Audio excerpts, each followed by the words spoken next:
Hello everyone, Inventor719 here, and recently I've had a few requests to do a slightly more complicated build, so that is exactly what we're going to be doing today.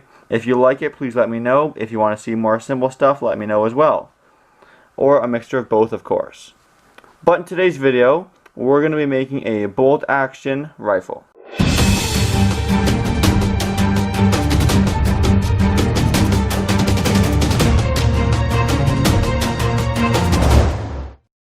For this project, you'll need a few various tube sizes for the barrel, and you'll need one tube that fits inside the larger diameter tube.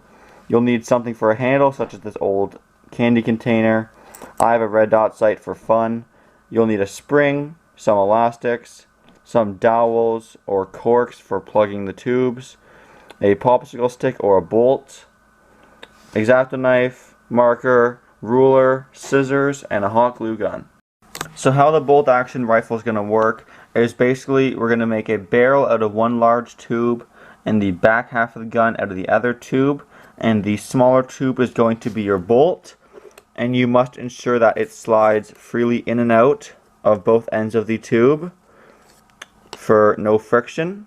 And then what I have done off camera, but it's really simple, just take your marker, use a ruler, start on both edges making lines completely across from each other so that you can make two perfectly straight lines on either side of the tube, and then you're going to go ahead and take your X-Acto knife and cut out those slots wide enough for the popsicle stick.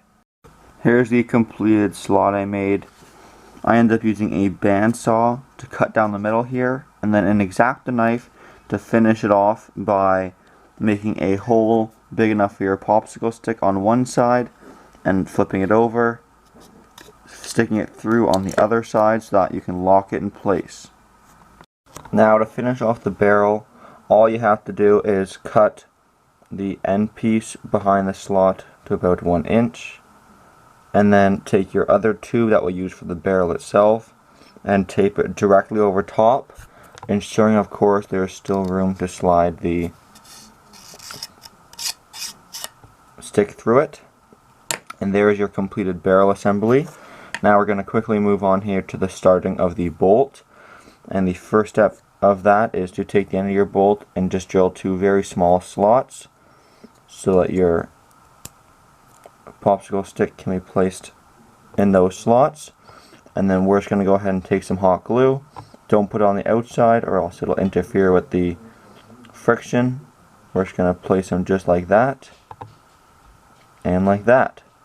Go ahead and wait for that to dry, and we'll put it inside the gun. Now, unfortunately, I messed up. You cannot attach the barrel before putting the bolt in because there'd be no way to get it in if the barrel was together like that. So I had to undo the tape to take the barrel apart. Then to finish off the bolt, put your spring on top of the popsicle stick as shown. Then in the back of the bolt, I've hot glued a cork and then taped it to make it as strong as possible. And then when we go ahead and put these two pieces together, the spring should compress about that much on the end of my cork. And then we'll go ahead and put the barrel to the back of the bolt. So there it is assembled, and as you can imagine, the idea is when you pull the bolt back, it compresses the spring.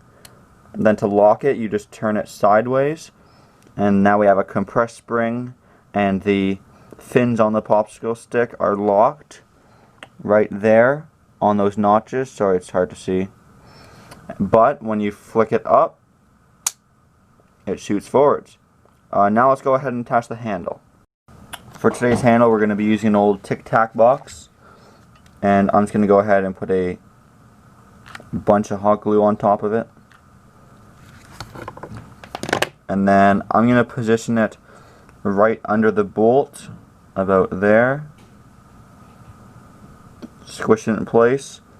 Let's go ahead and wait for that to dry. So there's the handle attached to the back of our gun. I removed the barrel again because I'm going to be doing a quick modification. Hope you guys aren't following exactly along, or else you'll probably be a little mad at me. But basically I found this pin It's metal. It fits almost perfectly in the barrel. Just got to press it in a little bit. And that, of course, will block off the end to make sure our projectile doesn't just get stuck in the bolt. And it makes it a little heavier and makes it feel a little more realistic. Now the last step is to make a slot in your barrel for ammo loading, and to do that, first bring the bolt as far back as possible and lock it in place. You can still see I have a bit of bolt overhang. Sorry, I have to squeeze it closed. Bolt overhang here, so when the barrels are attached, that's as far back as it'll go. So what you want to do is cut a slot just in front, so that when you pull your bolt back, you'll have an opening where you can load in ammo and other projectiles. There's the final slot I made. Right now the bolt is in the forwardmost position, and as you can see, it is closed. But when you go ahead and load the rifle by pulling back and sliding to lock it in place, you can see it becomes opened up, and you can go ahead and put something in there before pushing down or pulling up, of course, and shooting the projectile forward. I also finished off the rifle by adding a red dot sight. Obviously it's not super accurate, but kind of a cool feature. And I did a secondary piece of tubing to make it a little sturdier, because as you can imagine, the barrel has some flex, and it gives you a nice spot to hold on to in combination with the handle. So why don't we get to some shooting tests. Alright, so for today's shooting test, we're going to be using some BBs. Now before I get started, I'd like to say this spring here isn't super powerful actually, so it's not going to be a very powerful gun, and so please don't knock me for it. This is fine for me. I'm just going to be showing you guys that the motion works.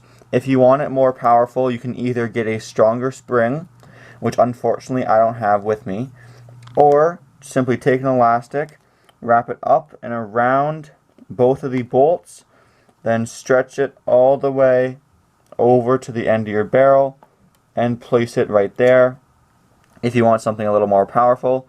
But I'm just inside right now, so I might do that after, but for now let's start with the basic shooting test. Our target is going to be that balloon over there. It was my birthday yesterday, fun fact. So all you're going to want to do is take the bolt, pull it back, twist it like a real bolt action rifle, and now it's locked in position. As you can see, the opening is open. We're going to go ahead and put the BB in. It should stay in place because the bolt's right there. Go ahead and aim it at the target. Of course, you can use any ammunition, not just a BB. For fun, let's turn on the red dot sight, see if it actually works. And then I'm going to go ahead and push down the bolt. 3, 2, 1. I did hit the balloon, in fact. So as I said, not very powerful, but it does the job. Let's just for fun do one with a extra power elastic on the barrel, just like that. Go ahead and pull this things back as normal. Put another BB in the barrel. You know what? Why not do shotgun style? Let's do 2 BBs. Aim at the balloon again. Turn on the laser dot sight because we're cool. Firing in 3, 2, 1. A little more powerful, like I said. So like I said, it's not the most powerful gun in the world. This was just to show you how to make the mechanism and a basic shooting test. As always, thanks for watching.